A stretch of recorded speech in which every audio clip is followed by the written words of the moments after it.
Welcome back to the All Things Dead podcast with your host, Steve Kaczewski. Before I get going, this podcast can be found everywhere: Spotify, Apple. The video version can be found on the Coach Steve Show YouTube channel. That is my other podcast, the Coach Steve Show. So it can be found on that YouTube channel. The podcast audio version, Spotify, Apple, Google, wherever podcasts can be listened to, you can find the All Things Dead podcast there. The podcast dedicated to everything in the Walking Dead universe. From The Walking Dead, Fear the Walking Dead, Walking Dead World Beyond, everything that has to do with the Walking Dead universe, future stuff will be found here on the All Things Dead podcast. And hopefully we get the future stuff with Rick Grimes, Negan spinoff, Daryl Carroll spinoff, whatever. Hopefully we can get all of that figured out, but it'll be talked about here on the podcast. So we wrapped up season 6 of Fear the Walking Dead. We got through 16 episodes during a pandemic. So we got through The Walking Dead where we got the last episode. They gave us the extra episodes, which 1.5 of them were worth it, I guess. Season 6 of Fear the Walking Dead has to be one of their best seasons. You know, I've always said season 1 of Fear was It gets a little better in season 2. Part of season 2 is good. Season 3 becomes good. The first part of season 4 is, good. And then it just took a nosedive. It seems like the writers and the producers took a step back and said, how do we get this back to what we can do? How do we get this back to the Walking Dead style, I guess? And they finally did it, which is fantastic. So season 6 was fantastic. We were able to get during the pandemic, like I said, just thoughts going through. Got through the pandemic, and it was really good. They had a couple episodes that were, just a typical season when you've got 16 episodes, and each episode has to be 45 minutes to an hour or so long. You're going to get episodes that feel like filler episodes, but this season finale, it was good. Now, I'm going to I probably won't get any flashback for this. People rank this really, really high. It was a good episode, don't get me wrong, but I just don't think it was the best one they had this season. It did wrap up. We left the episode with questions. Like every season finale, you need to have questions. The cliffhanger wasn't a cliffhanger where we are sitting here going, man, I've got to know what happens. I mean, a little bit you do, but it's not one of those like where the end of season 6 of The Walking Dead where Negan swings the bat at the camera and then we immediately are like, we have to know. We have to know. This finale, we did not leave where we go, oh man, we have to know. We need to know. It ended it the way it needed to. The loose ends that got wrapped up in a good way. And the only way we can think of them wrapping up. Now, the only part I didn't like was how they titled each section. Now, the last time, I don't know if it's the last time, but I believe one of the first times we seen something like that was in The Walking Dead, where they had different parts. So, had the Rick part, there was the Negan part, Simon part. I want to say that's where Simon goes against Negan's orders, and he's looking at Jadis and her group in the garbage place, the dump, and these garbage people, as Negan would call them, and kills them. So there's those different parts, and it's I remember at that time it was I don't know if it was a huge blowback, but at the time it was not reported well that they liked it. Not that everybody liked that, and I don't think The Walking Dead did it again. And I'm trying to sit here and think if Fear did that. They might have done it in season 4. But that was one part I wasn't a huge fan of. Now, I know that they're trying to show you, okay, this is going... Because when we last left off the episode, a missile got shot off, And I apologize for anybody that listened to the last episode. I said it's going to give off different warheads. Well, when you listen, I think it said 10. So the bomb goes off. It's going to, kind of not explode, but it's going to detach, and it's going to have different other bombs that go down on it. And so that's where we last left off. And it's showing you, because everybody got split up. They're not going to wait for everybody. Like Morgan told Strand to get out because Strand tried to kill him. So you have them kind of split off. So I understand, okay, we have Morgan who was still on the boat. We've got, Daniel and the rest of them kind of split off. Strand went his own way. Then you've got Teddy and Dakota go off the other way. And so I understand why they do that. Now, it was fascinating when I was looking this up before recording. The title of this episode was called The Beginning, and the title of the very first one in Season 6 was The End is the Beginning. So at the very first episode of Season 6, The End is the Beginning, which is what Teddy and his group said. And then you get to this one titled The Beginning, which is what they get to. But so I understand why they were trying to title this, because you have these groups parting off. But looking back at the Walking Dead episode where they did that, it's whatever. Like a normal episode, you can show a clip of what's going on, and then you can, how do I describe this? So when you're watching an episode, you're showing what's happening with Strand, for example. So we see what happens with him. Go to a commercial, or it can just go straight to the next person. I don't think we necessarily need this title for each one. Like I said, in The Walking Dead, it wasn't very popular. So that was one downfall to this episode I didn't like. What I do like is that Morgan gives this message about the rocket's gone off. It's going to dispute into the 10 different bombs. You may not have much time left, so whatever time you have left, make it count, make it worth it. And each time that came on, each group that they showed, each person was hearing it. So all this stuff has happened simultaneously. When they hear this message. And so you have like Daniel's group kind of pair off. You've got Daniel.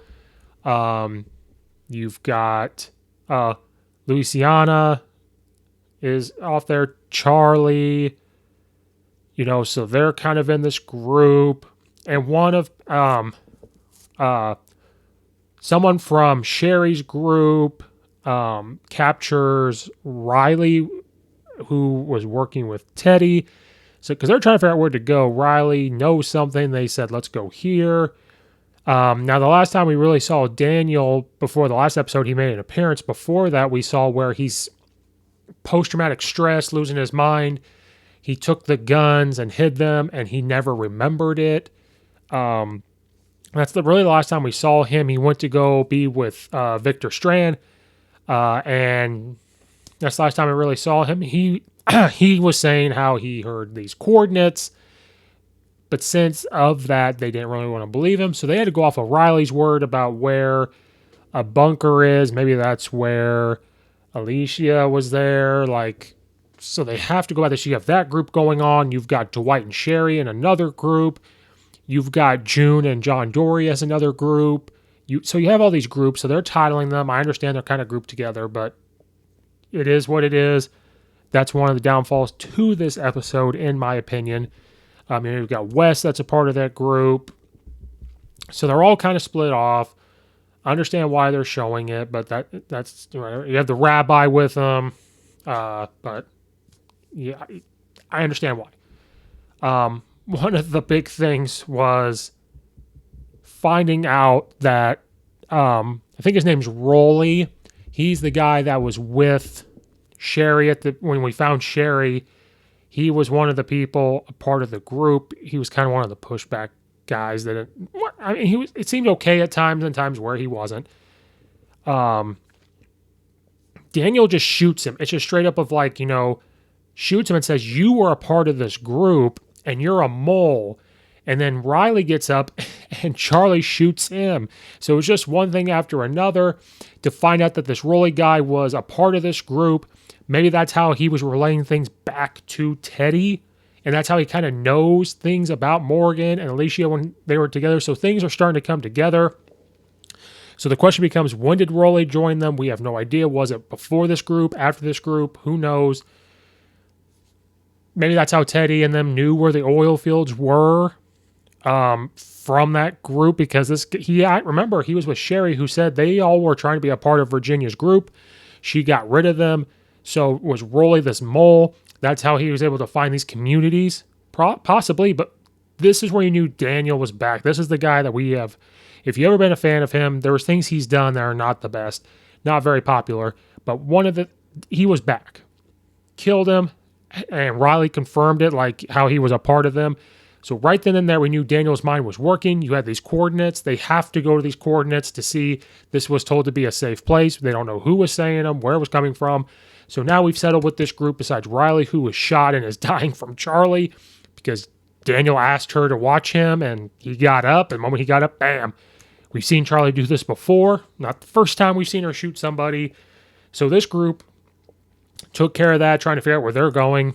Then we get to Dwight and Sherry, who are desperately trying to, look at this map. They're trying to find out where they're going, because that's what's happening, right? This bomb has gone off. They don't know where it's going to land. No idea, because these 10 things are going to go everywhere. You got the nuclear fallout. You're going to have just the bomb itself going off, so you have to find a safe place, whether it's underground, it's just far away as you can get. So a basement, I don't know if a building would be safe. I don't even know if they know where a safe place would be. But you get Dwight and Sherry, who find a house, and I think they're coming to grips with they may die. And Sherry kind of, from the outside, you get this little glimpse of, she tells Dwight, she talks about how she spent so much time hating the past, so much time worrying about killing people, so much about killing the bad guys. She's referring to Virginia. She's referring to Negan and all this. And she said during that time that she was focused on doing that, she gave up because she could have been with him. She could have been doing good things. I think she sees the change in Dwight. And so that was a good scene. And Dwight says, no matter what happens, we have this life, we have this moment. So at that point, they come to grips with that they are probably going to die at this house they found, because that house is probably not going to protect them that much, but that's the only place they could find. They don't know how much time they have to come across a family that thinks that they're the bad guys. Come to find out, Teddy's group is not all it seems to be. You've got Riley, who looks like he might be okay to die, but he gave them somewhere to go. We don't know where, but we know as the groups, we're seeing the stories of the groups unfold, they're not going there after finding out that Rolly was a part of it. So to find out this family has this group, they said, they just keep saying the end is the beginning, took their storm cellar, that would be a safe place. So you finally see Dwight and Sherry working together to get those people out there, to kill one of them, to go the other and say, hey, weren't you guys supposed to die? And now you're hiding from it. So now you're starting to see Teddy's group unravel. Some are with Alicia in the bottom of that museum in the bunkers. Now you've got his group all over the place. It just looks like they, on the surface, look like they're ready to die, but our human nature kicks in and they're not ready to die. Maybe the Whisper group was a group that was kind of ready for that because they lived in an animal mindset. But this group, they act like Teddy keeps saying, like, oh, they're ready to go. Like, we're going to die. I understand that. They understand that. Well, it seems like not everybody was on board. They might have seemed like it, or this was a part of their plan. Dwight has this moment where he can kill this person. And he said, you know what? You're going to watch what you did and you're going to live with it. And Sherry makes a comment saying, I haven't seen that a part of you in a while. So it's going to be interesting to see what happens. They get their family into the storm cellar. They go with them. There's that part of the story. The big story there's two big stories that we wanted to see. You have Teddy and Dakota. They're driving somewhere. They get to this place where they can oversee everything, and Teddy said, we're going to be here to watch. We're going to watch what happens. We're far away. We're going to see what happens. And told Dakota that he was proud that they met. He loved how she could be herself and all this crap that he's been feeding her for, what was it, an episode or two now. Now we get this other side of the story. We finally get John Dory meeting with Teddy years and years and years later.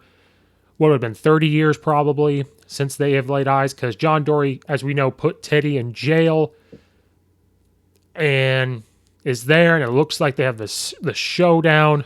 The big shocker for me was John Dory wasn't even there really to deal with Teddy. He was there to deal with Dakota, telling Dakota, like, look, this guy is using you. This guy doesn't care about you.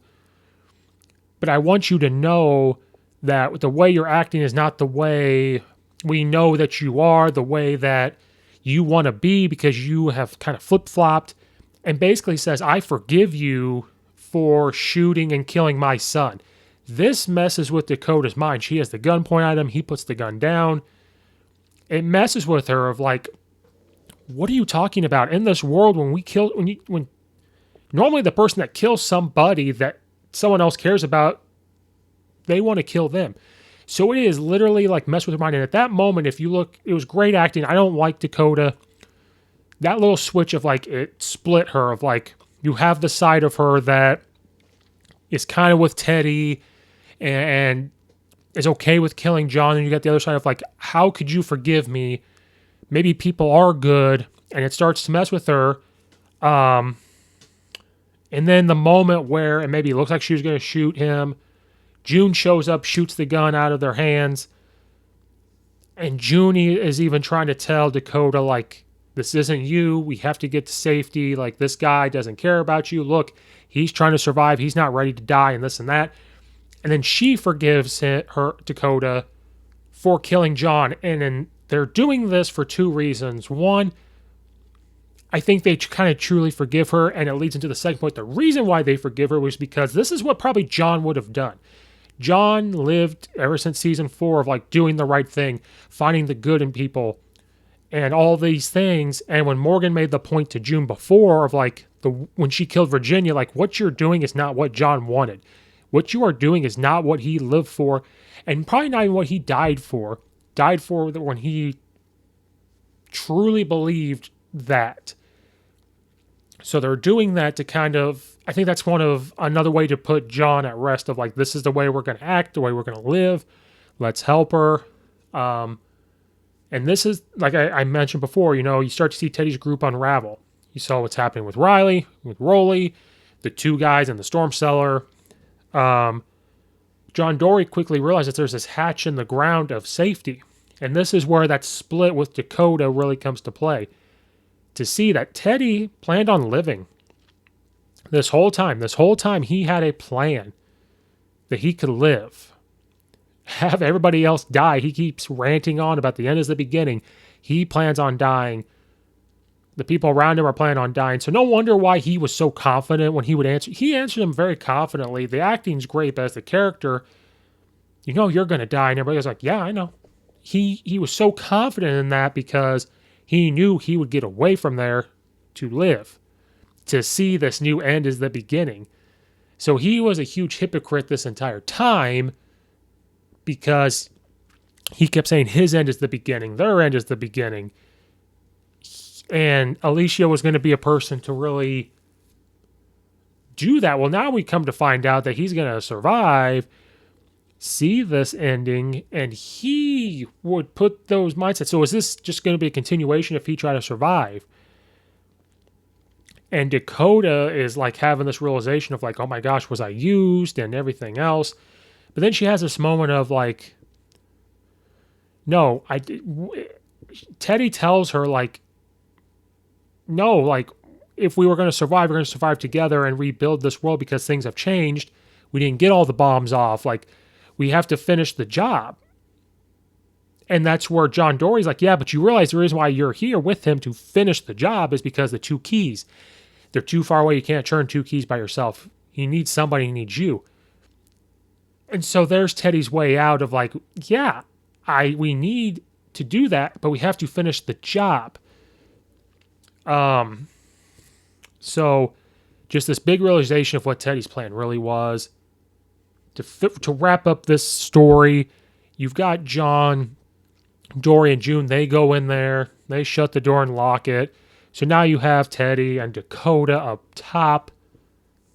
Then it quickly switches over. This is why I don't know why it was titled. You quickly switch over to Strand, who is on a horseback getting as far as he can. He finds this hotel full of walkers, fights for him, gets to the top.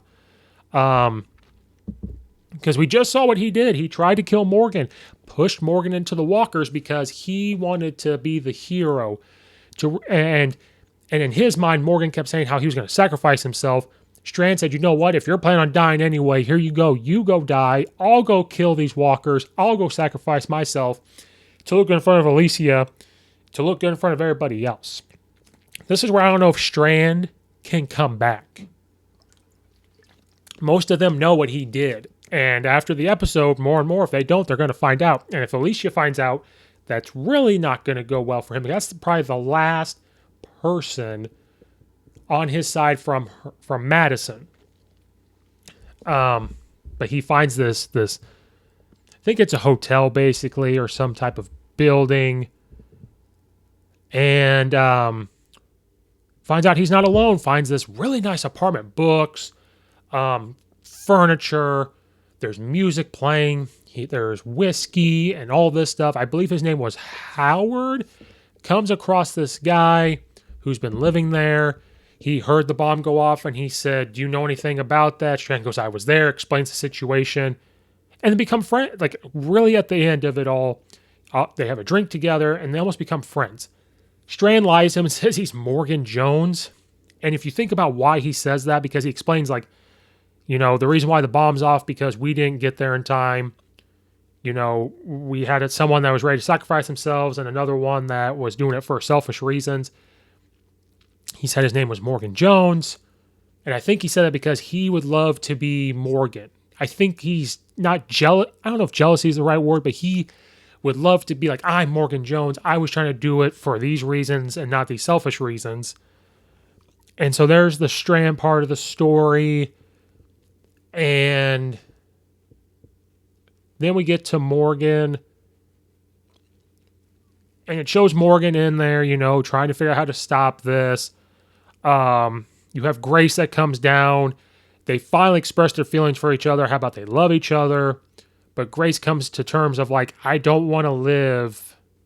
See, because when this bomb goes off, whoever survives, there's going to be these radiation things they have to deal with.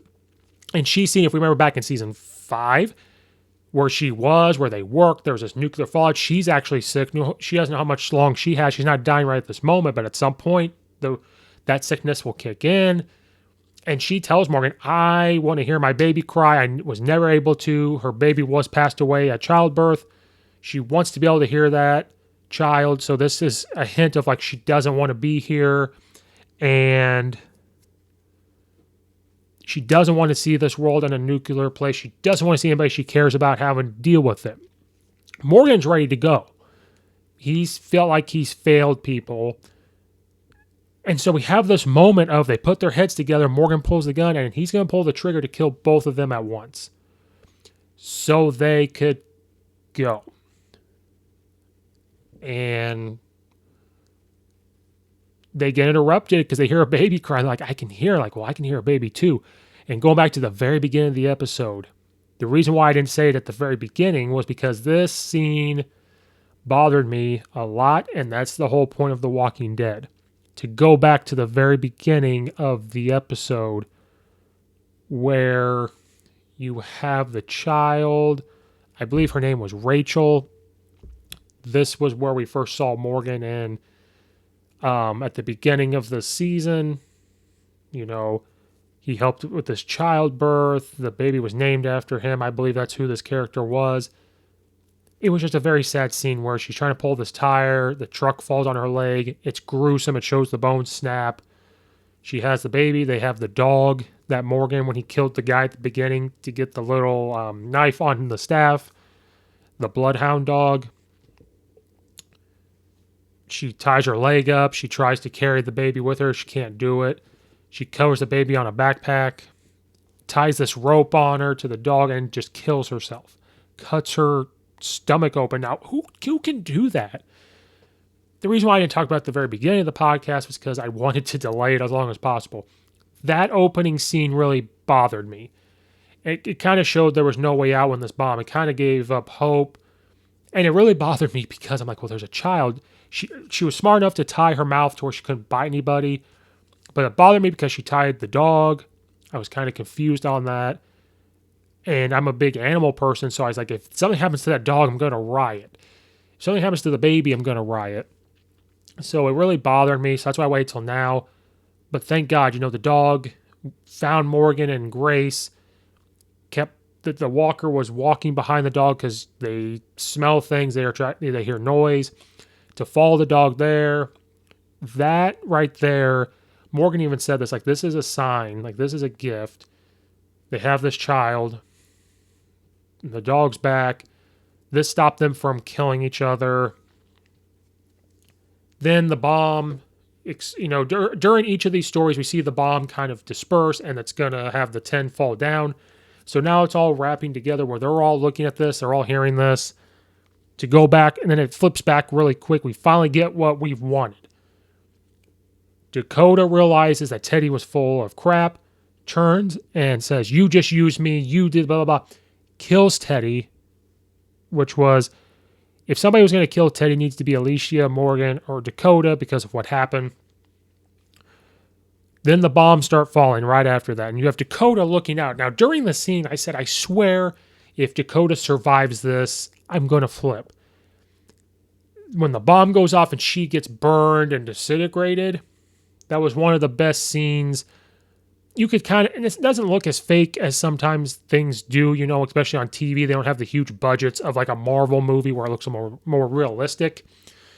But that scene was really well done. It's how the bomb dropped, the radiation stuff, the fire kind of disintegrated her.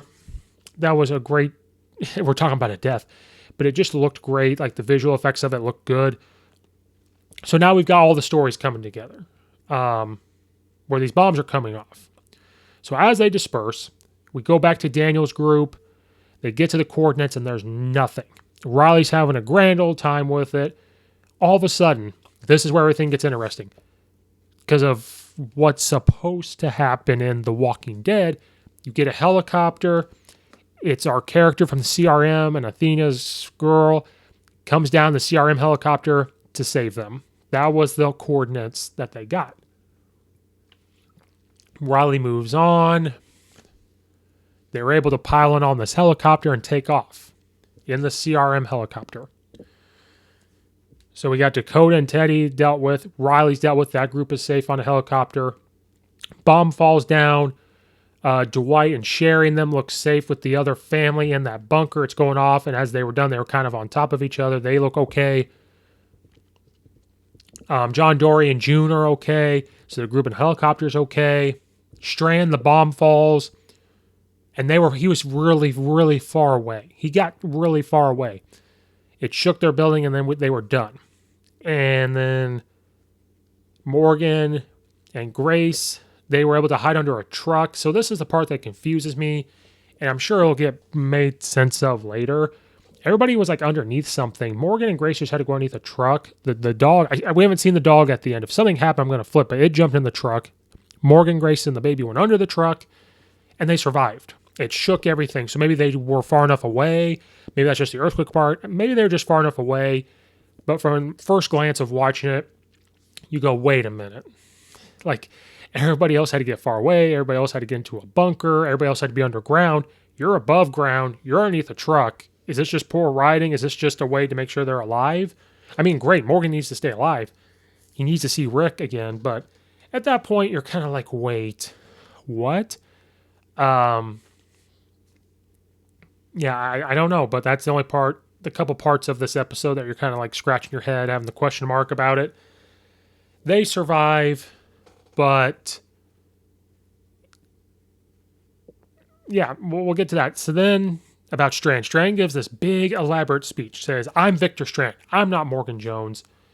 talks about all these bad things he's done, and he's still there, gives this fantastic speech, looks at, I believe Howard's his name. I want to have a world. This is another start. I want to have a world where there's whiskey, there's music, there's art, books, all this stuff.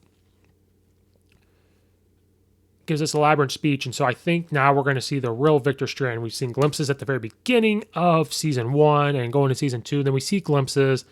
We see him try to be good. Now I think he's kind of saying, screw it. Every time he tries to be good, something happens or he makes the wrong decision. He might as well just be himself. We get the end of the episode with Morgan and the baby and Grace looking at each other, and then that's the end. So this season finale, we have this. The only part of this with a cliffhanger is, how are we going to get Alicia out of there? Where is she at? How are they going to deal with radiation? And they're all separated.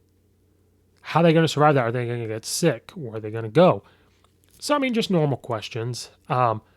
I think going in, and then season 7. Now, they have said season 7 has not been titled as their final season. So, a couple things here. I think it needs to be the last season, and it goes into the Rick Grimes movies, or it goes into The Walking Dead. Now, I could also see, since The Walking Dead is going to be 22 or 24 episodes, they're going to have a part 1 and a part 2, maybe the season 7 will be filmed, and then they'll have a season 8 be the last season, or maybe they'll just never end it at all.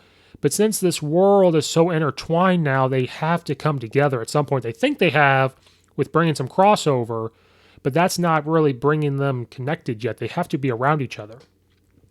So maybe season 7, takes place, whatever, and then the season 8 comes in The Walking Dead. I don't know if the filming time's up. Maybe The Walking Dead, when it ends, deals with something with Rick Grimes movies. And so we got season 7, and then maybe some of it goes to Rick Grimes and some of it stays for season 8. I have no idea. They say it's going to go on as long as they can. And a part of me is like, if The Walking Dead ends, I feel like TV shows should end. But when The Walking Dead ends, they're talking about to have a Daryl and Carol spinoff. They're talking about maybe a Negan spinoff. Maybe that's a part of it. So if you have these spinoffs, maybe it's not such a bad idea to have Fear end.